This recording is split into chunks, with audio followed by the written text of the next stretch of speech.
प्रयागराज से इस वक्त की बड़ी खबर, मौलाना तौकीर रजा की जमानत पर सुनवाई।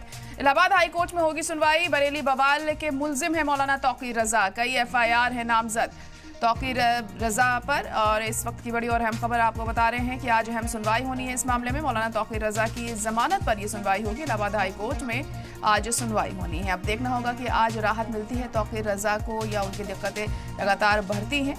बरेली बवाल के मुल्जिम है मौलाना तौकीर रजा, कई एफआईआर में नामजद हैं तौकीर रजा। इस वक्त की बड़ी खबर, आज इलाहाबाद हाई कोर्ट में ये अहम सुनवाई होनी है। अब उन्हें आज जमानत मिलती है या नहीं मिलती है, ये बहुत अहम होगा यहाँ पर देखना। कई मामलों में नामजद हैं तौकीर रजा। बरेली बवाल का इल्ज़ाम है उन पर, और आज क्या कुछ कोर्ट की कार्रवाई के दौरान होता है, क्या कुछ दलीलें इस दौरान रखी जाती हैं, ये अहम होगा देखना। और क्या फैसला कोर्ट की तरफ से लिया जाएगा, इस पर सबकी नजरें टिकी होंगी।